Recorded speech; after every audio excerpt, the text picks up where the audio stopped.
નમસ્કાર, news for ઇન્ડિયામાં આપનું સ્વાગત છે. હું હિમાની આપની સાથે.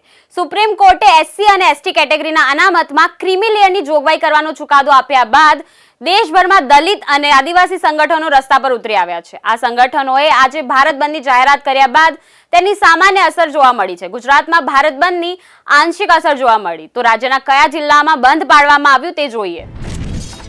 અમદાવાદમાં ભારત બંધને મિશ્ર પ્રતિસાદ મળ્યો. ભારત બંધના સમર્થનમાં અમદાવાદના શાહપુરમાં બંધ પડાયું, તો રબારી કોલોની નજીક સ્વસ્તિક 4 રસ્તા ખાતે લોકોએ વિરોધ પણ દર્શાવ્યો. બાલાસિનોરમાં ભારત બંધના એલાનને સમર્થન અપાયું. બાલાસિનોર નગરની તમામ દુકાનો સજ્જડ બંધ રખાઈ. લોકોએ ભેગા થઈ સૂત્રોચ્ચાર કરી વિરોધ દર્શાવ્યો, તો જય ભીમના નારાથી ગલીઓ પણ ગુંજી ઉઠી. અરવલ્લી જિલ્લામાં ભારત બંધની અસર જોવા મળી. તમામ વેપારીઓએ ભારત બંધને સમર્થન આપ્યું. એસસી એસટી અનામતમાં પેટા વર્ગીકરણના વિવાદિત ચુકાદાને રદ કરવાની માંગ પણ કરવામાં આવી. પોલીસે પણ ચાપતો બંદોબસ્ત ગોઠવ્યો.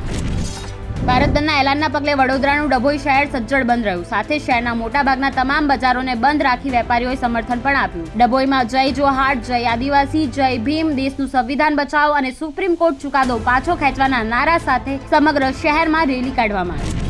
ભરૂચ જિલ્લાના રાજપારડીમાં સજ્જડ બંધ જોવા મળ્યું. રાજપારડીના બજારોએ સ્વૈચ્છિક રીતે સજ્જડ બંધ પાડીને ભારત બંધના એલાનને સમર્થન આપ્યું. રાજપારડી નગરના 4 રસ્તા વિસ્તાર સહિતના તમામ દુકાનદારોએ પોતાના ધંધા બંધ રાખીને ભારત બંધના એલાનને સમર્થન આપ્યું હતું. વેપારીઓએ બંધને સમર્થન આપતા તાલુકાના આદિવાસી અગ્રણીઓએ રાજપારડીના વેપારી વર્ગનો આભાર પણ માન્યો હતો.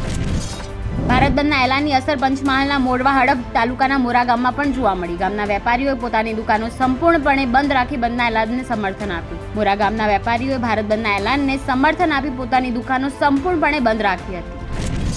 ભારત બંધના એલાનને લઈ બનાસકાંઠામાં મિશ્ર પ્રતિસાદ જોવા મળ્યો. થરાદમાં બાબા સાહેબની પ્રતિમાને ફૂલહાર પહેરાવવામાં આવ્યા. ત્યારબાદ એસસી એસટી સમાજના લોકોએ રેલી સ્વરૂપે નાયબ કલેક્ટરને આવેદનપત્ર પણ આપ્યું.